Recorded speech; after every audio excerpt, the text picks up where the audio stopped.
Shalom, queridos. Mais uma vez, o Senhor nos abençoando com o capítulo 12 do primeiro livro de Samuel. Então Samuel disse a todo Israel, essa é a mensagem do capítulo 12. Eis que atendi ao que vocês me pediram e constituí um rei sobre vocês. Agora, eis que vocês têm um rei que irá diante de vocês. Eu já sou velho e tenho os cabelos brancos, e os meus filhos estão com vocês. Eu tenho andado à frente de vocês desde a minha mocidade até o dia de hoje.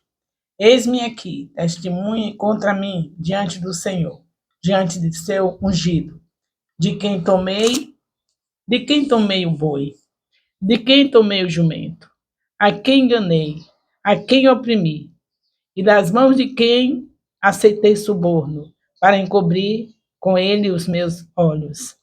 Falem e eu restituirei. Então responderam: Você não nos defraudou, nem nos oprimiu, nem nos tomou coisa alguma das mãos de ninguém. E ele lhe disse: O Senhor é testemunha contra vocês e também o seu ungido é hoje testemunha que vocês não encontraram nada nas minhas mãos. E o povo confirmou: Deus é testemunha. Então Samuel disse ao povo: O Senhor é testemunha, ele que escolheu Moisés e Arão e tirou os pais de vocês da terra do Egito. Agora fiquem aqui, porque vou discutir com vocês diante do Senhor com relação a todos os seus atos de justiça que ele realizou em favor de vocês e dos seus pais, depois que Jacó havia entrado no Egito. Os pais de vocês clamaram ao Senhor, e o Senhor enviou Moisés e Arão, que os tiraram do Egito e o fizeram habitar neste lugar. Porém, os pais de vocês se esqueceram do Senhor, seu Deus. Então, ele os entregou nas mãos de Sísera, comandante do exército de Azor, e nas mãos dos filisteus, e nas mãos dos reis de Moabe, que lutaram contra eles. Eles clamaram ao Senhor e disseram: Pecamos, pois deixamos o Senhor e servimos aos Balaíns e Astarotes. Mas agora, livra-nos das mãos dos nossos inimigos e te serviremos. O Senhor enviou Jurubal, Baraque, Jefté e Samuel, os livrou das mãos dos inimigos que os cercaram, e vocês viveram em segurança. Aqui Samuel está se despedindo, procurou saber se tinha defraudado em alguma coisa, o que tinha tomado deles para restituir tudo, e eles disseram: Nada, você não nos tomou nada, não levou nada nosso, não pegou nada nosso. Então, foi um profeta aprovado, terminou o seu momento do seu ofício com dignidade, disponível para pagar se tivesse defraudado alguém. Isso é um final de um povo. É desse jeito que o povo de Deus, os homens de Deus que estão na frente do seu povo, têm que terminar seu ofício. Falando diante deles e procurando saber o que foi que tomou, o que foi que defraudou, para que eles digam e ele restitua. Que final maravilhoso, esse final da vida de profeta Samuel.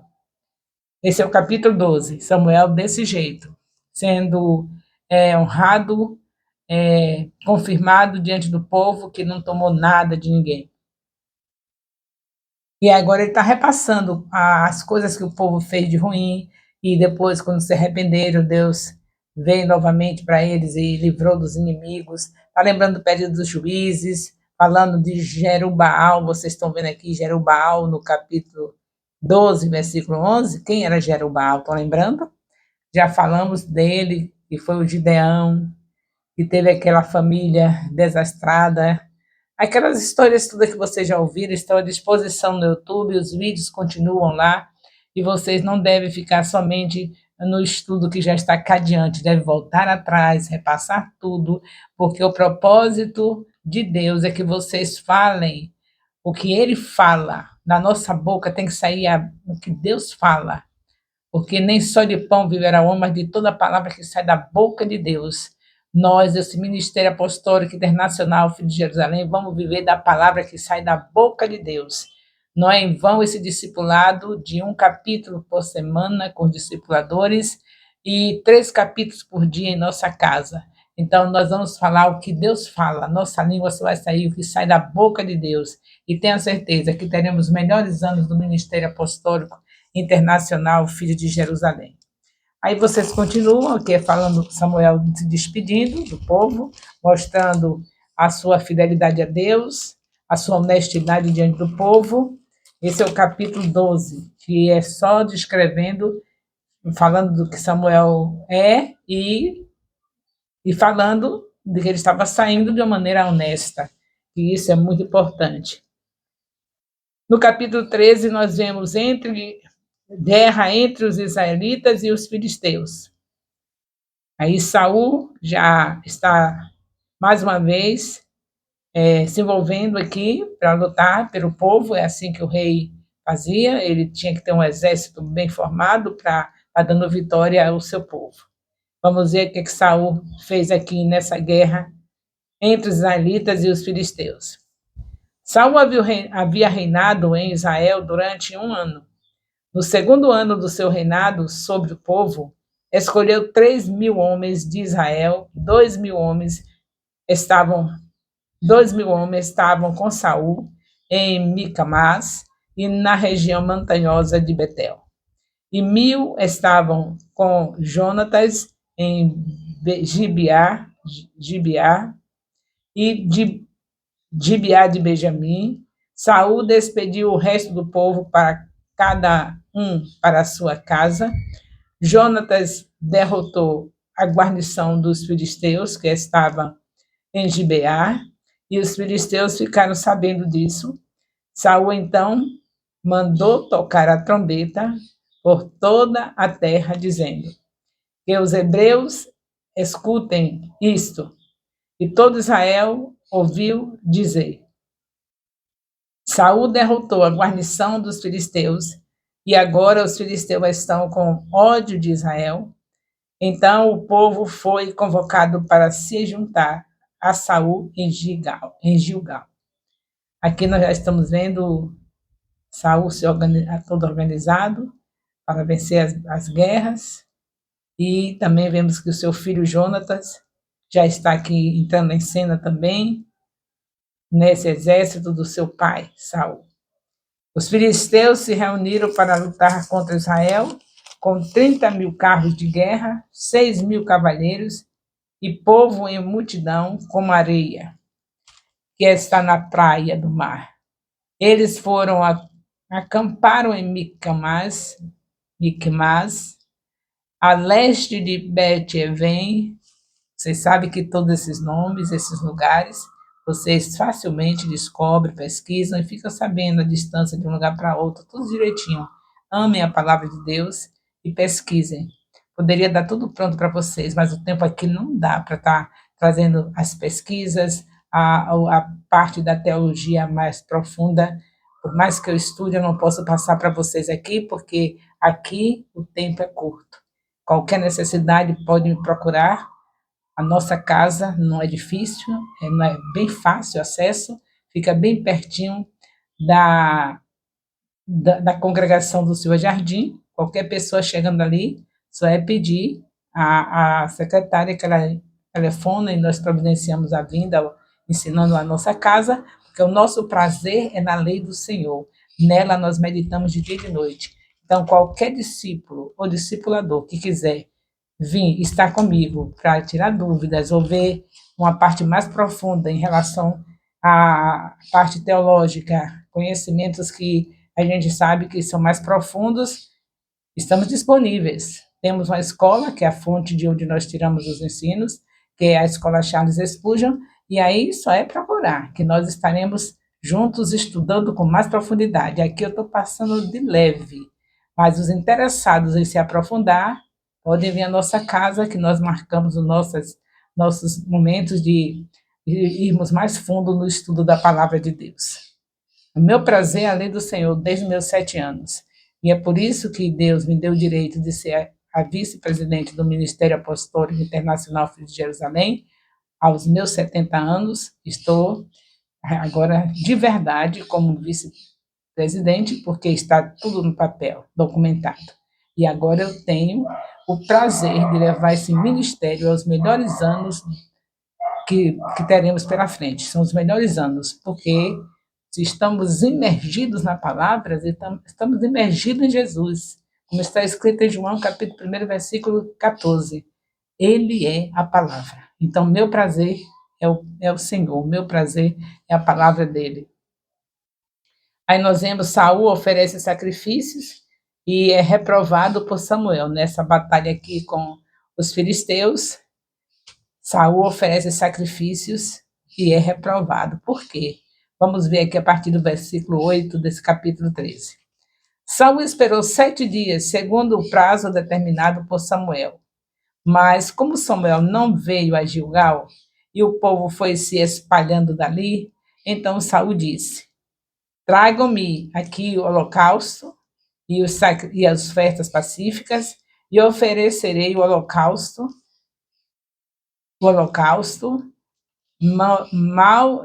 Mal tinha ele acabado de oferecer o holocausto, eis que chegou Samuel. Saul saiu ao encontro dele para o saudar. Samuel perguntou: O que foi que você fez, Saul? O que foi que você fez? O profeta sabe tudo. Deus fala tudo com ele. Ele já sabia que Saul tinha quebrado princípios. Cada qual no seu cada qual. Rei é rei, profeta é profeta. Ele não poderia fazer a parte do profeta. Tinha que esperar. E ele não esperou. E aqui nós vendo o povo, ele vivia, ele já estava agora naquela dimensão que muitos líderes já chegaram, né? Vivendo para o povo. O que o povo quiser é o que eu quero. O povo queria que fosse feito logo aquele sacrifício que só deveria ser feito pelo profeta. Aí, para não perder o povo que só foi se afastando, ele pegou e fez. Não esperou o profeta chegar. E isso é grave, muito grave. Deus determinou ofício para cada um de nós. O que temos que fazer é o que ele entregou para nós. Não foi entregue para o rei fazer o que o profeta faz. E ele pecou aqui. E nós vemos aqui, nesse capítulo 13, um momento difícil aqui. Então Samuel disse a Saul, no versículo 13 do capítulo 13, você cometeu uma loucura, não guardando o mandamento que o Senhor, seu Deus, lhe ordenou, pois o Senhor teria confirmado para sempre o seu reinado sobre Israel, mas agora o seu reinado não subsistirá. O Senhor, o Senhor buscou para si um homem segundo o seu coração, e já lhe ordenou que seja príncipe sobre o seu povo, porque você não guardou o que o Senhor lhe ordenou. Então Samuel se levantou, foi a Gilgal e a Gibeá de Benjamim.